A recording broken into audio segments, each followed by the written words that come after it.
शुरुआत Frank Morris नाम के एक खूंखार अपराधी से होती है, जिसे अल्काट्राज नाम की एक हाई सिक्योरिटी जेल में भेजा जा रहा था। अल्काट्राज जेल समुद्र के बीच एक आइलैंड पर बनी हुई थी, जहां से आज तक कोई कैदी भाग नहीं पाया था। लेकिन फ्रैंक तो जेल से भागने के लिए ही मशहूर था। वो आज तक कई सारी जेलों से भाग चुका था, लेकिन अल्काट्राज से भागने के बारे में आज तक किसी ने सोचा तक नहीं था। करने की बात तो दूर है। जेल में पहुंचते ही सबसे पहले फ्रैंक की अच्छे से तलाशी ली गई, जिसके बाद उसे उसके सेल में भेज दिया गया, जहां अब उसे अपनी बाकी की जिंदगी काटनी थी। अगले दिन नाश्ते के वक्त फ्रैंक की मुलाकात लिटमस नाम के एक बूढ़े कैदी से हुई, जिसने एक चूहे को अपना पालतू जानवर बना रखा था। लिटमस के साथ अपनी बातचीत के दौरान फ्रैंक की नजर वुल्फ नाम के एक और कैदी पर पड़ी, जो शरेआम उसे छेड़ रहा था। पर फ्रैंक ने उसे नजरअंदाज करते हुए लिटमस के साथ अपनी बातचीत जारी रखी, जिसके थोड़ी देर बाद उसे वार्डन के कमरे में एक ब्रीफिंग के लिए बुलाया गया, जहां वार्डन ने उसे धमकाते हुए कहा कि यहाँ से भागने की कोशिश ना करे, क्योंकि उसके जैसे न जाने कितने आए कितने गए पर कोई भाग नहीं पाया। पर वार्डन के इस भाषण के दौरान ही फ्रैंक ने उसके कमरे से एक नेल कटर चुरा लिया, जो वैसे तो बहुत छोटी चीज थी, पर वो जानता था कि अल्काट्राज जैसी जेल में एक छोटी सी चीज भी बहुत काम आ सकती है। और इसीलिए फ्रैंक ने अपने सेल में वापस आते ही उस नेल कटर को बाइबल के अंदर छुपा दिया। थोड़ी देर बाद एक ग्रुप शावर के दौरान वुल्फ एक बार फिर फ्रैंक के पास आया और उसने दोबारा से उसे छेड़ना शुरू कर दिया। पर इस बार फ्रैंक उसे नजरअंदाज करने के मूड में नहीं था और उसने वुल्फ को पकड़कर पीटना शुरू कर दिया। और उसके इस बर्ताव ने जेल के अंदर उसकी एक रेपुटेशन बना दी, जिसके बाद कोई भी उससे फालतू पंगे नहीं लेता था। धीरे धीरे जेल की लाइब्रेरी फ्रैंक का दूसरा घर बन गई, जहां उसकी मुलाकात जेल के लाइब्रेरियन इंग्लिश से हुई। इंग्लिश को भी अल्काट्राज में उम्र कैद की सजा सुनाई गई थी, जिसके चलते अब इंग्लिश बाहर निकलने की कोई भी इच्छा छोड़कर किताबों में ही अपना मन लगा बैठा था। असल में इंग्लिश और फ्रैंक दोनों को ही हिस्ट्री के ऊपर लिखी हुई किताबें बहुत पसंद थी, जिसके चलते उन दोनों में काफी अच्छी दोस्ती हो गई।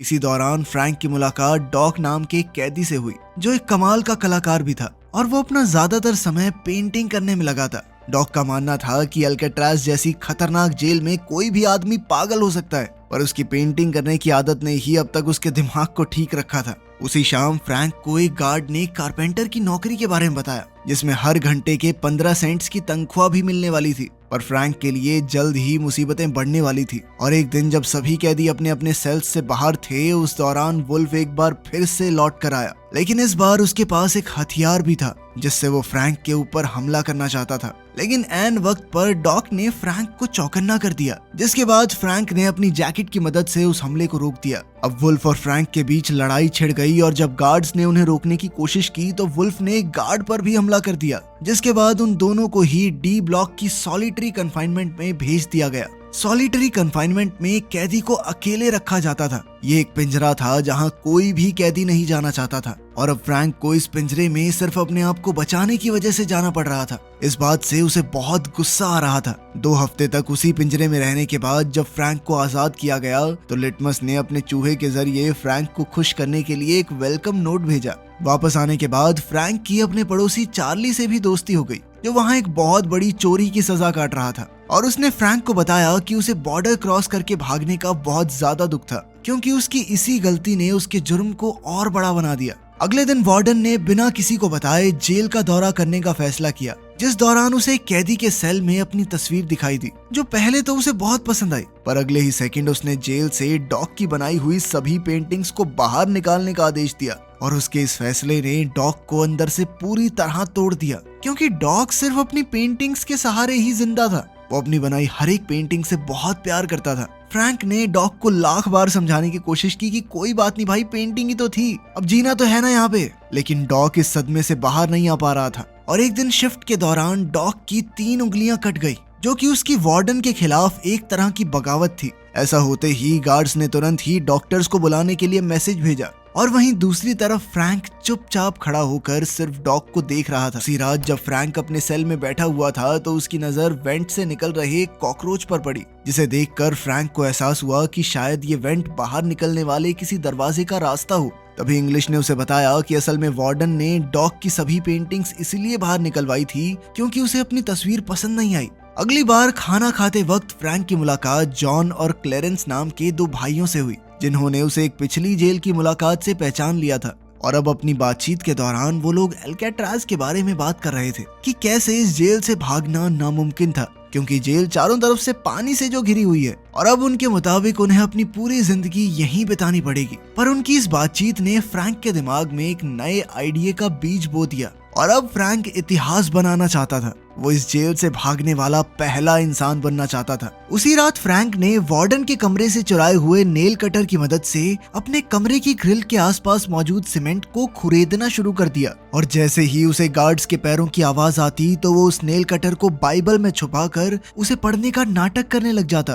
ताकि किसी को भी उस पर शक न हो। समय के साथ उसकी मेहनत रंग भी लाने लगी और धीरे धीरे ग्रिल के आसपास की सीमेंट कमजोर पड़ने लगी। उधर मुलाकात के समय जब इंग्लिश और चार्ली अपने परिवार वालों से मिलने के लिए गए तो इंग्लिश अपनी बेटी से बात करने में काफी हिचकिचा रहा था, क्योंकि उसकी बेटी उसकी गैर मौजूदगी में काफी बड़ी हो चुकी थी और इंग्लिश को अपनी बेटी का बचपन ना देख पाने का बहुत ज्यादा अफसोस था। इधर अपनी बीवी से मुलाकात के वक्त चार्ली को अपनी बूढ़ी माँ की बिगड़ती हुई तबीयत के बारे में पता चला और डॉक्टर के मुताबिक चार्ली की माँ के पास अब सिर्फ कुछ महीने ही बचे हुए थे और इसी चीज ने चार्ली के मन में एल्केट्राज से भागने की इच्छा पैदा की। अगली सुबह नाश्ते के दौरान फ्रैंक ने जॉन और चार्ली के सामने अपना जेल से भागने का प्लान रखा। फ्रैंक के मुताबिक खारे पानी और हवा ने जेल की इमारत को काफी कमजोर कर दिया था, जिसके चलते वो लोग सीमेंट को कुरेद कर वेंटिलेशन ग्रिल्स को निकाल सकते हैं, जिसके बाद वो उन्हीं ग्रिल्स से होते हुए पाइपलाइंस तक पहुंचकर वहां से भाग जाएंगे। पर बात अभी भी वहीं अटकी हुई थी कि जेल से तो निकल जाएंगे, समुद्र पार कैसे करेंगे। इस पर फ्रैंक ने कहा कि क्लेरेंस जेल के कपड़ों के डिपार्टमेंट में काम करता है, तो वो वहां से एक एक करके कभी रेन कोट और थोड़ी बहुत रबड़ सीमेंट चुरा सकता है। इस सब की मदद से मुझे लाइफ बोट और लाइफ जैकेट बनानी आती है, भरोसा करो मेरे ऊपर। फ्रैंक का प्लान सभी को काफी पसंद आया और उन सभी ने एक साथ मिलकर इस प्लान पर काम करने का फैसला किया। उस रात फ्रैंक हर रोज की तरह अपने सेल में सीमेंट को निकालने में लगा हुआ था, पर इस बार चार्ली भी उसके साथ था, जो अपने सेल से बाहर नजर रखे हुए था ताकि किसी गार्ड को उनके प्लान के बारे में पता न चले। इधर फ्रैंक का काम तो हो रहा था, पर नेल कटर छोटा होने की वजह से उसको चलाने में बहुत ज्यादा समय लग रहा था और मेहनत भी बहुत ज्यादा हो रही थी। नेल कटर ज्यादा तीखा भी नहीं था तो जोर ज्यादा लगाना पड़ रहा था। इसी वजह से फ्रैंक के हाथ पर काफी चोटें भी लग गई थी, जो अब उसे काफी परेशान कर रही थी।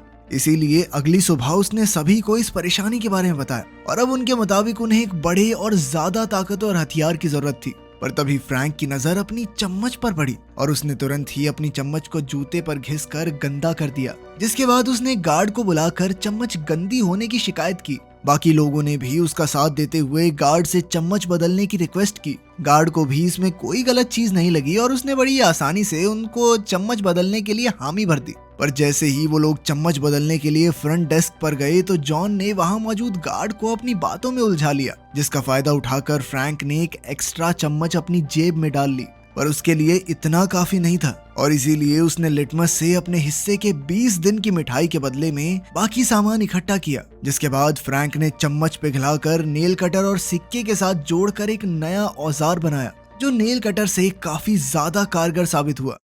उसी रात जब फ्रैंक तेजी से सीमेंट को कुरेदने में लगा हुआ था, तभी एक गार्ड वहां आया, जिस पर चार्ली की नजर नहीं पड़ी। पर खुशकिस्मती से ऐन वक्त पर इंग्लिश ने बीच में आकर उस गार्ड का ध्यान भटका दिया, जिससे चार्ली को जेल बार्स पर जोर से मुक्का मारकर फ्रैंक को चौकन्ना करने का मौका मिल गया। इशारा मिलते ही फ्रैंक ने तुरंत ही सारा सामान छुपा दिया। वो लोग इस बार तो बच गए, पर अब फ्रैंक समझ चुका था कि वो चार्ली पर पूरी तरह भरोसा नहीं कर सकता। अगले कुछ दिनों में फ्रैंक समझ गया था कि उन ग्रिल्स के अंदर पेंच भी कसे गए हैं, जिन्हें खोलने के लिए उन्हें एक नया औजार चाहिए था। इस दौरान जब भी फ्रैंक को बाहर जाने का मौका मिलता तो वो ग्रिल से निकली हुई सीमेंट को चुपचाप बाहर गिरा देता। कारपेंटर शॉप पर काम करते हुए फ्रैंक ने चोरी छिपे एक छोटा सा औजार तैयार किया, पर उसे दुकान से बाहर निकालने के लिए फ्रैंक को उसे मेटल डिटेक्टर से बचाकर निकालना था और इसके लिए उसने एक लोहे का सड़ा हुआ टुकड़ा अपने हाथ में रख लिया। और जब मेटल डिटेक्टर का अलार्म बजा तो फ्रैंक ने गार्ड के हाथ में वही सड़ा हुआ टुकड़ा पकड़ा दिया, जबकि उसका असली औजार उसके जूतों में था। अपने सेल में पहुंचते ही उसने उस औजार की मदद से ग्रिल को खोल दिया, जिसके आगे पाइपलाइन का जाल बिछा हुआ था, जो शायद उनकी आजादी का रास्ता भी बन सकता था। पर फ्रैंक जानता था कि उन्हें अभी और ज्यादा तगड़ी प्लानिंग की जरूरत है और इसीलिए उन्होंने नकली सर बनाने का फैसला किया जिसकी मदद से वो गार्ड्स को चकमा दे सकते थे। अब उन्होंने तुरंत ही सामान इकट्ठा करना शुरू कर दिया जिसमें जॉन का काम नाई की दुकान से बाल इकट्ठा करना था, वहीं चार्ली पेंट का इंतजाम करने वाला था और फ्रैंक ने इंग्लिश की मदद से कई सारे अखबार इकट्ठा किए और सारा सामान मिलते ही फ्रैंक तुरंत ही अपने काम पर लग गया। उसने सबसे पहले अखबार को दीवार से निकली हुई सीमेंट में मिलाकर इंसानी खोपड़ी का ढांचा तैयार किया जिसके ऊपर पेंट और बाल लगाकर वो लोग गार्ड्स को चकमा देने वाले थे। अपने प्लान को और मजबूत बनाने के लिए चार्ली ने उन ग्रिल्स जैसी दिखने वाली नकली जालियां बनाई जिन्हें वो भागते टाइम ग्रिल्स की जगह लगाने वाले थे ताकि कोई गार्ड ये नोटिस न कर ले कि यहाँ ग्रिल तो लगी नहीं हुई।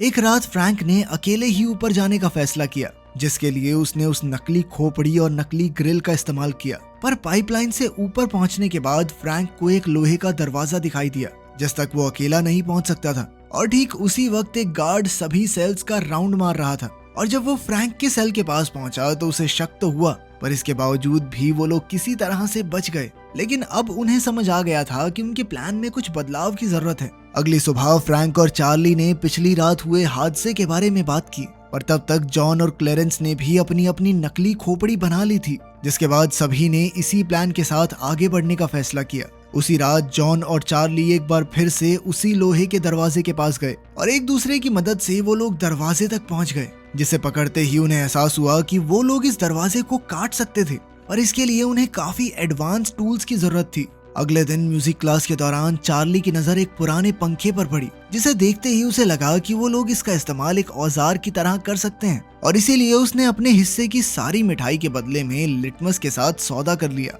अब पंखे को क्लास से बाहर ले जाने के लिए चार्ली ने उसे एक इंस्ट्रूमेंट बॉक्स में डाल दिया जिसकी मदद से वो लोग आसानी से बाहर आ गए। वो पंखा जैसे ही फ्रैंक के हाथ लगा तो वो तुरंत ही उसे एक औजार बनाने में लग गया, जिसके बाद वो लोग दोबारा उस लोहे के दरवाजे पर गए और इस बार अपने इस नए औजार की मदद से उन्होंने वो दरवाजा काट दिया। इस बीच उनसे शोर भी काफी हुआ जिसकी आवाज गार्ड्स तक पहुंची भी, पर गार्ड्स ने ज्यादा ना सोचते हुए उसे नजरअंदाज कर दिया।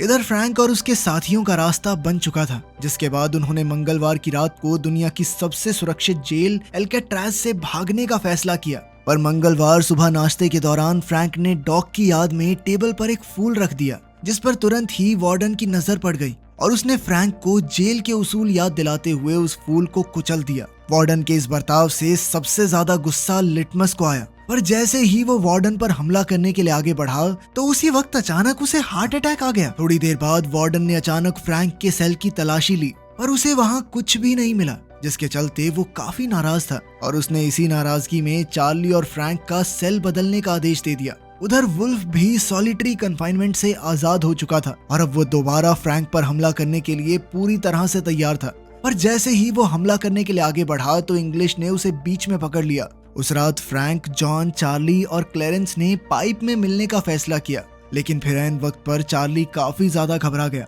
और उसने प्लान में शामिल ना होने का फैसला किया। लेकिन बाकी तीनों बिल्कुल अपने प्लान के मुताबिक आगे बढ़ रहे थे और इधर चार्ली की आंखों के सामने से उसकी आजादी का सपना दूर होता जा रहा था। उधर उस दरवाजे को पार करते हुए फ्रैंक और बाकी लोग छत तक पहुंच गए थे, जहां उन्हें सर्च लाइट्स से बचना था। उधर चार्ली ने भी आखिरकार जेल से भागने का मन बना लिया, जिसके बाद वो पूरी रफ्तार से पाइपलाइन से होता हुआ उस लोहे के दरवाजे तक पहुंचा। पर अब वो अकेला उस दरवाजे को पार नहीं कर सकता था, जिसका मतलब था उसने अपनी आजादी का मौका अपने डर की वजह से गवा दिया। वहीं दूसरी तरफ सर्च लाइट से बचते बचाते फ्रैंक, जॉन और क्लेरेंस जेल की दीवार तक पहुंच गए। उन्होंने देखा कि कहीं आसपास कोई है तो नहीं और फिर वो चुपचाप दीवार को पार करके जेल से बाहर आ गए। अब वो तीनों कैदी एक रोड को पार करते हुए समुद्र के किनारे तक पहुंच गए थे। वो अच्छे से जानते थे कि किसको क्या करना है और तीनों शांति और तेजी से अपना काम कर रहे थे। उन्होंने जल्दी जल्दी नाव के अंदर हवा भरनी शुरू कर दी, जिसे मुंह से फुलाना बहुत मुश्किल काम था,